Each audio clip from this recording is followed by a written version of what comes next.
Bombshell tonight, the Nolan Wells Autopsy Furor. This as the FBI swoops in. What happened to our son? That is the only question. We have consistently been degraded by the public. There's been questions about our parenting, our GoFundMe, this, that, and other. I've been called a racist. I am a healthcare provider. An 18-year-old boy goes to a remote island for the 4th of July. His friends come home. He doesn't. 2 days later, his body is pulled from the water. 2 autopsies later, a state exam, and a second one, paid for by his own family. Nobody can agree on how he died. Now the FBI is involved. Digital evidence is being seized, and a grieving family is demanding answers nobody seems able to give them. This is the story of Nolan Wells. Before we get into it, if you're new here, we cover ongoing investigations like this one. As the facts come out, no speculation, just what's actually been reported. Hit subscribe so you don't miss the update when this case moves again, because it's moving fast. Let's get into it. Nolan Xavier Wells was 18 years old, a wide receiver at Southwest Mississippi Community College, from Ocean Springs, Mississippi. He was about to head back to school to start training for the upcoming football season. By every account, he was well-liked. His mother, Christine Wansley, later wrote that he was always willing to cheer and uplift others. On July 4, 2026, Wells joined a group of friends for what should have been an ordinary holiday tradition: boat trip to Horn Island, a remote, federally protected barrier island about 10 miles off the Mississippi coast. Wells had visited the island with friends before. It wasn't unusual for him. The island has no shelters, no restrooms, no cell service, just sand, water, and whoever else happens to be there. He never came back. Here's where the story starts to get complicated, because the accounts from the people who were actually there don't fully line up. Sheriff John Ledbetter told ABC News that Wells's group left the dock in Ocean Springs together and traveled to Horn Island, but that when the friends left the island, Wells stayed behind, by choice, as far as investigators understood at the time. One friend, Trayston Shepard, backed that up. He told Good Morning America that he left the island by boat in the late afternoon of July 4th, while Wells stayed behind with a girl he'd just met that day, someone he'd only known for those few hours on the island. But not everyone agrees that tracks. Another friend, Javon Williams, who also saw Wells that day, said it wasn't like Wells to separate from the group he came with. That's the first crack in the story, and it's one investigators are still trying to reconcile. By midnight, Wells hadn't come home, and his mother reported him missing. What happened next was a race against time on a stretch of water known for being unforgiving. The next morning, July 5th, Wells's father, Elmore Wansley, went out to the island himself, by boat, together with Nolan's football coach, to search for his son. Not police, not the Coast Guard, his own father. Around 12:26 in the afternoon, the Coast Guard's Sector Mobile got a request for help from the Jackson County Sheriff's Office. They issued an urgent marine broadcast and sent out a helicopter to search the area. Minutes later, the Sheriff's Office put out a press release describing Wells as an 18-year-old black male, roughly 6'1", 180 pounds, last seen on the island the day before 3:10. The search stretched into a second day. At around 8:45 the next morning, July 6th, a body matching Wells' description was found off the northwest end of the island. It was a National Park Service agent who found him, face down in the water along the shoreline. 2 days. That's how long it took to find him.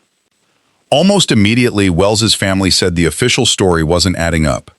In the days after his death, the family brought in civil rights attorney Ben Crump, a name you've probably heard before in other high-profile cases, and Crump's team launched their own independent investigation. The family's stated reason, according to Crump, was blunt. It is not adding up. And that distrust is what led to something you don't see in most death investigations: 2 separate autopsies. This is the core of the controversy, and it's why we're calling this an autopsy furor. The official autopsy.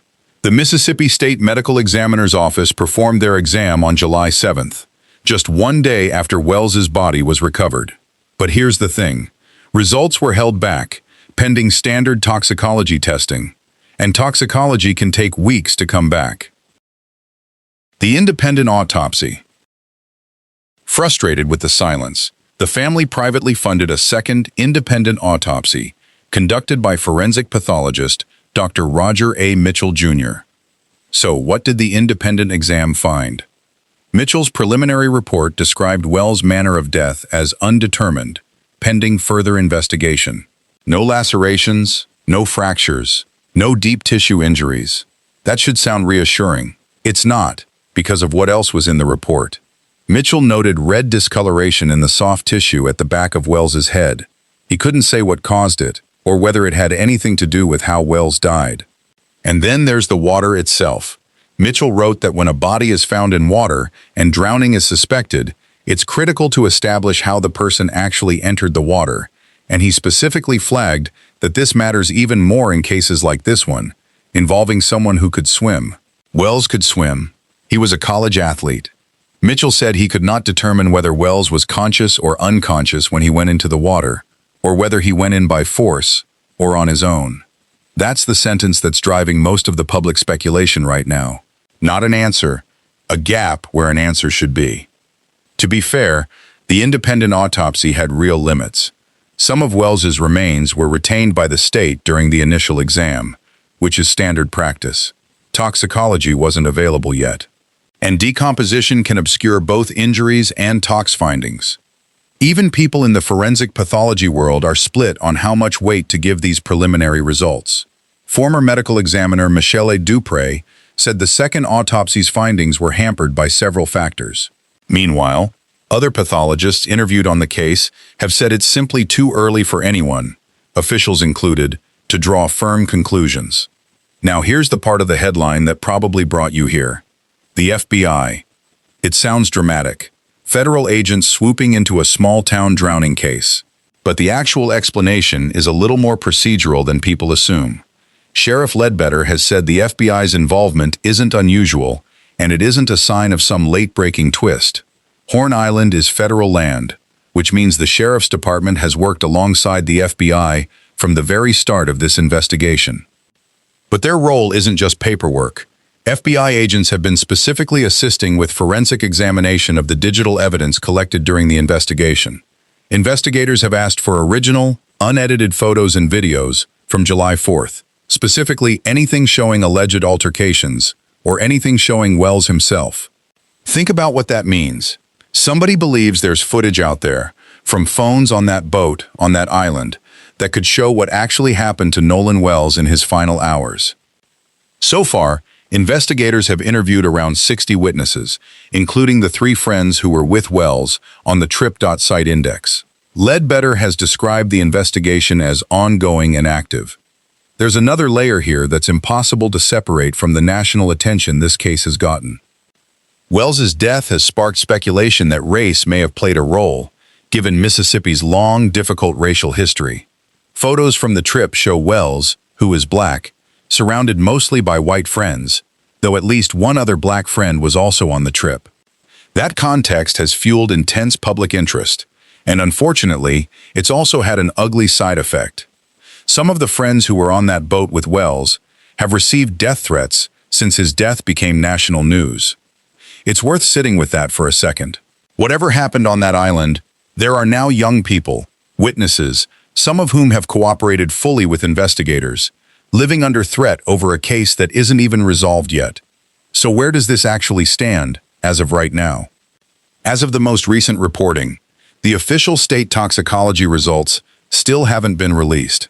Jackson County District Attorney Angel Myers-McElrath has said that once the investigation wraps up, the findings will go before a grand jury, which she's described as standard procedure anytime a death isn't ruled natural. She's called this a priority case.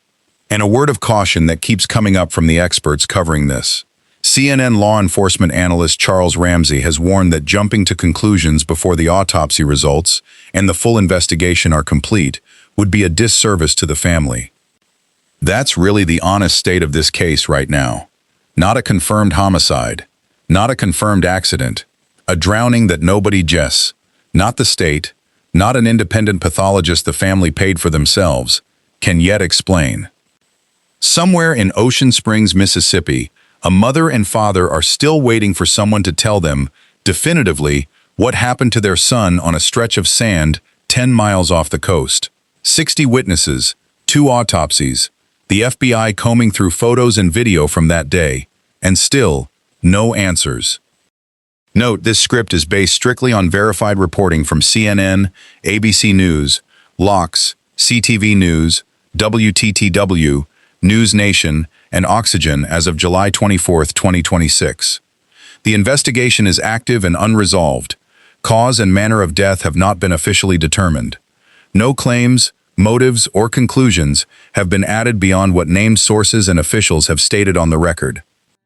We'll keep following this one as the toxicology results and the grand jury process move forward. If you want to be the first to know when this case updates, that's exactly what subscribing does for you. No algorithm luck required. Just hit the bell. Thanks for watching. We'll see you in the next one.